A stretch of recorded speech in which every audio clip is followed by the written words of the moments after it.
সম্পর্কে শুধু জামাতকে একটি কথা বলবো, স্বাধীনতার পরে বা এনসিপির নেতা কাল কত হয়েছিল, তাদেরকে বয়স কম হলেও শ্রদ্ধা করি, এই কারণে করি তারা সাহসী সন্তান, এই যুগের চাহিদা।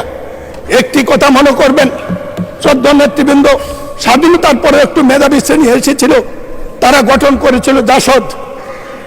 এই বাড়াবাড়ি করতে গিয়ে দেশ গেছে, জাতি গেছে, তারাও গেছে। আমরা যেন সবকিছু হজম করার তৌফিক দেয়।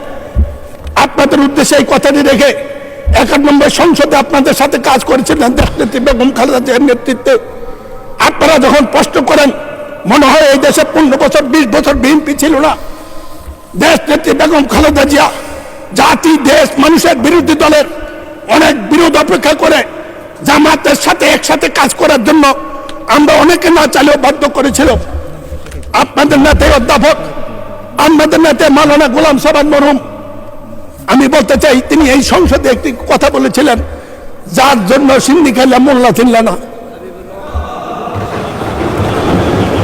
আপনারা 35 বছরে বেঁচে এই পর্যন্ত রাজনীতিকে নিয়ে এসেছেন, তার পিছনে দেশ নেত্রী বেগম খালেদা জিয়া, তার অবদানটুকু একটু স্মরণও করেন না। মনে করেন বিএনপি আপনাদের প্রতিপক্ষ, যেমন জাসদ একসময় মনে করতে আওয়ামী লীগ একমাত্র প্রতিপক্ষ, তাতে ইতিহাস দেশ কোথায় গিয়েছে এইটা বিবেচনা করার মতো বুদ্ধিবিদ্যা আপনাদের সবার আছে। আমি শুধু বলবো, কয়বার জাতি সমক দেবে, আল্লাহ জাতিকে কয়বার সময় দেবে, আল্লাহ দিয়েও দেখেন, নিয়েও দেখেন, কথাটা মনে রাখবেন।